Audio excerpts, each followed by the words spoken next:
So hi everyone, and welcome to this week's Monday Memo. I'm actually coming from our backyard here. And with all the changes going on, some accounting and finance teams are moving faster than others. And some of them have even passed through different phases. I call them sort of seasons, because the seasons, like most change, is cyclical. It's never really linear. And I've actually written about this in previous blog posts. I'll put the links in the show notes. It's around sigmoid curves and how change is more cyclical. So let's maybe look at the seasons and how they impact accounting and finance. Now the first season I'd like to introduce you to is autumn or fall. And we'll use this statue here. You can see the sickle and bringing in the harvest. And this season is meant to represent our sort of traditional finance and accounting. This is where we're expected to be great gatekeepers or stewards, where we're safeguarding the company's assets, we're making sure the books are accurate, that we're budgeting well for the future.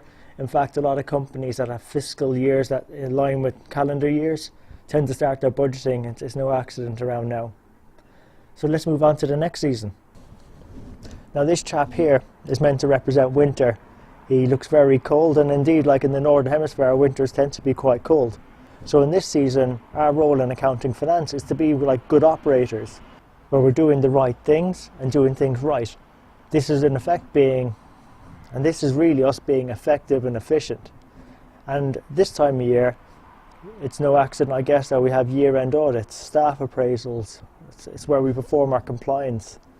And they're the type of roles that we're expected to perform to be good operators, and not just to be efficient and effective now, but looking at maybe new technologies like robotic process automation, blockchain, artificial intelligence, to see if we can even do better at doing things right and doing the right things, being more effective and being more efficient. Before we move on to the next season. And in the next season then after winter is spring, where we have a lot of flowers, things blooming, and our business looks to us in spring to actually be more like they look to us to play the role of strategists, where we're actually helping formulate success for the year ahead. It's about proactively getting ahead of things before they happen, where we're asked to be financial modelers, do investment appraisals, and help the business make the best decisions that will enhance its future financial success. I actually put this maybe sowing the seeds for success, or actually planting the seeds for future growth. And that's the role of strategists that we're being asked to play in spring, where we're asked to give that type of strategic advice as to what it all means for the future.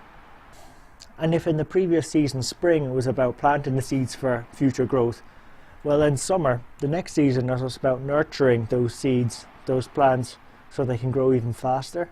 It's about accelerating that growth. We're like catalysts, and that's the role our business is looking for us to play. And in this season, to be catalysts, what we do, we come out from behind our desks. We go partner with the business. We go ask them what it is they think they have, what it is that they want, solve problems for them, build trusted, valued relationships, bring insights to them that they can action on, sit at the table, join up the dots, and help them make better decisions so that they can grow and be more profitable faster than they would otherwise. So look, there you have it. They're the main seasons that we have in accounting and finance. And you might have noticed I use the various terms: stewards, operators, strategists, catalysts. Now, as much as the seasons may be my idea, those terms aren't. They're actually taken from a paper that Deloitte wrote back in 2008 called Finance Masters. And what Deloitte found was their finance masters, compared to their benchmark, were much more profitable and growing much faster.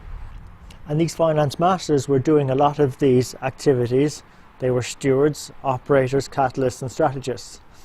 And really, I think it's a good opportunity for us to ask ourselves the question, what stage or where do we think our finance teams are? What phases, what seasons have we been through together? What ones would our business partners, our businesses want us to be doing more of and get there? And that's why we put the Strength in the Numbers show, is to provide practical advice and insights as to how we can go through those seasons faster, but also do them in the right way, in ways that the businesses will value. And if you'd like to find out more about the show, please check us out at sitnshow.com. There you'll find the most up-to-date resources, blogs, videos, podcasts, and detailed show notes, and find resources and ways in which you can have more successful, fun, rewarding careers, but also start making more positive impacts, adding value and a tip for your businesses. And also we'd love to hear from you about what's working well, what we could do better, even perhaps mentors and guests to bring on the show that you'd feel you benefit or our community benefit from hearing. So feel free to email me at andrew@sitnshow.com. And I guess until next time, take care everyone, and let's keep building our strength in the numbers.